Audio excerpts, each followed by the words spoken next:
I'm Cindy Jackson, and this is a case study on It's the Real Thing protest at the Jewish Art Museum.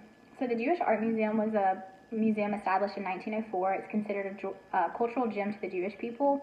It has over 4,000 years worth of artwork and culture within the walls. So what happens during this case study is the art museum decided to put on an exhibit called Mirroring Evil. It featured 19 different works by 13 different contemporary artists.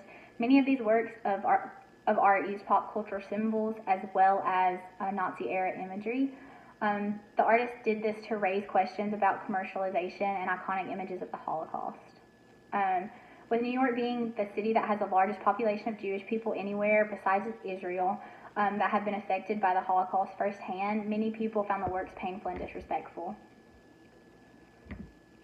The art included, there were 3 different pieces that were considered problematic. There was a gift set, which consisted of Zyklon B canisters painted with the colors and logos of Chanel, Hermes, and Tiffany's.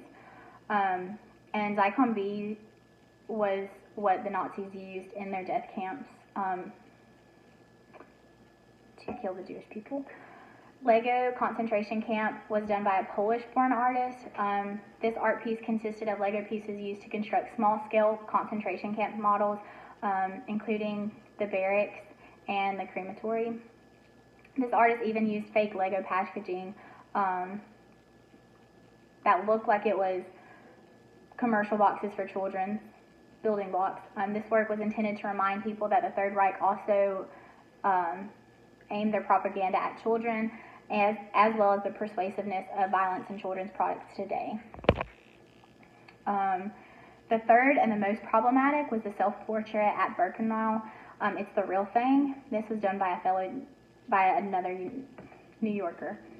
This was a web image which consisted of the artist holding a Diet Coke digitally inserted into Margaret Burke White's famous photo of emancipated Jews in their bunks shortly after the liberation of the Birkenau concentration camp. 4 of the artists that had art in this exhibit were Jewish, and some were even descendants of Holocaust survivors. While the art was not a condonement of the Holocaust or a suggestion that it did not happen the way that history recorded it, the descendants and survivors felt the works trivialized a horrific period in which 6 million people were murdered. There was a lot of controversy that surrounded this exhibit. The goals of the artist, the curator of the exhibit, and the museum were obscured by controversy. The public's negative reaction followed the decision to release the exhibition catalog with colorful photographs of the art images. 3 months before releasing the accompanying additional materials and before the exhibit was open to the public.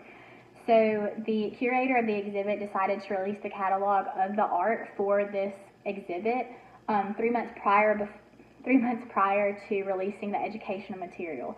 So without the education material, all of the imagery and the Lego blocks and the image of the man holding the Diet Coke just seemed to give off a almost comedic or childlike vision to something that was not at all comedic or childlike. It was very serious and very judgmental. Anne Shearer, which is the museum's director of communication, did voice her concerns with the decision the decision that would leave the museum vulnerable to criticism from the public.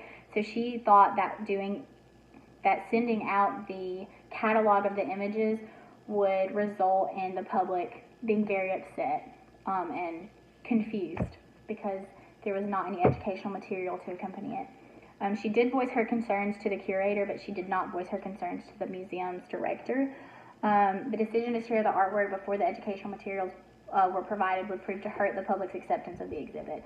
So in doing this, the public did not learn the seriousness that the museum considered this exhibit. They just thought that it was a joke. Norman Kleeblatt, the exhibit's curator, said in a news release that the exhibit's artists represented a new viewpoint from a new generation that was not going to be in line with traditional ways. So a Wall Street Journal reporter began researching the program Scheer provided the reporter with information and sources for the story. The resulting article, entitled "Coming Museum Show with the Nazi Theme Stirs New York's Art World." After this was released, the New York Daily picked up the story the day after, and so did the New York Post. The Associated Press also released a domestic and a regional wire story as well, both of which stories quoted Menachem Rosensaft, a founding chairman of the International Network of Children of Holocaust Survivors, who then criticized the exhibit and the exhibit's curator. The Associated Press propelled the story nationwide and beyond, so the entire world heard about this exhibit and the seriousness of what was going on. So the organization's response, the communications director office received numerous calls from reporters, and there was only one museum employee helping her answer these. They worked late nights trying to respond to media requests, trying to get out the information that needed to be shared, and information that would help the public receive the exhibit a little bit better.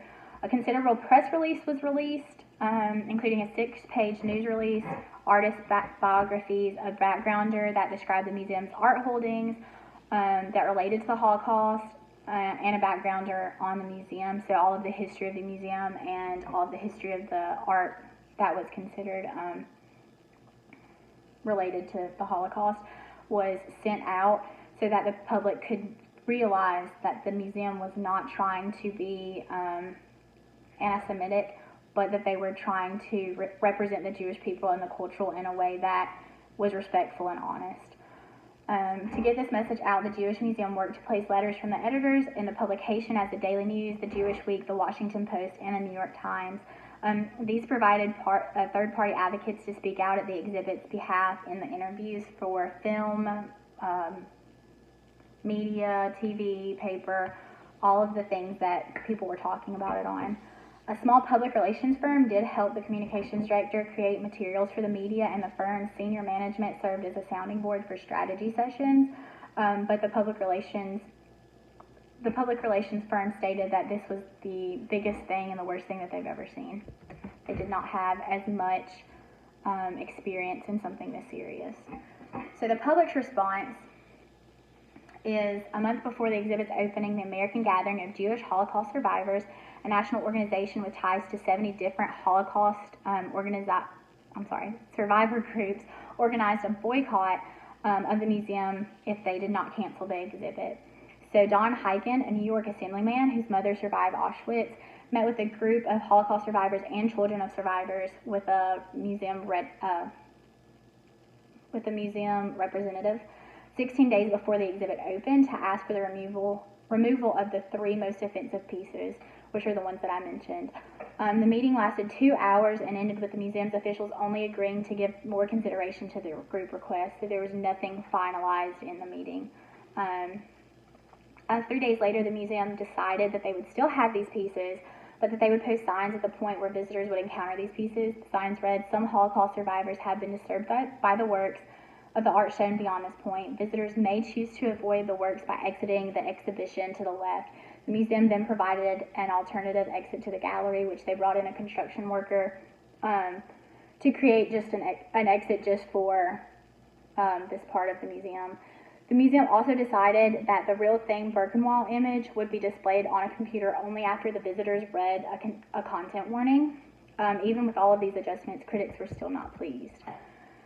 So after the opening of the exhibit, there were 2 interpretive videos specially commissioned. The first showed that an art historian, Maurice Berger, in front of the entrance gallery, introducing major themes throughout the exhibit, explaining how popular cultural movies and television programs have also used similar potent images of the Nazi era. The second video shows Maxine Weschner providing a range of commentary and responses to the artwork, taking from interviews from the artists, the curator, directors, Jewish leaders in the community, and Holocaust survivors. So throughout the presentation, the Jewish Museum provided programs for adults, school groups, and educators to better understand what was happening within the exhibit and what they were trying to represent. In conjunction with the exhibit, the museum and Rutgers University published a catalog entitled "Mirroring Evil: Nazi Imagery, Recent Art." And this catalog provided educational material so that people could understand what the artist was trying to show in their pieces. Things that could have been different, the museum definitely could have taken into consideration the Jewish people's feelings and all of the things that have gone along with the Holocaust. It's a very serious matter, and it needs to be considered serious.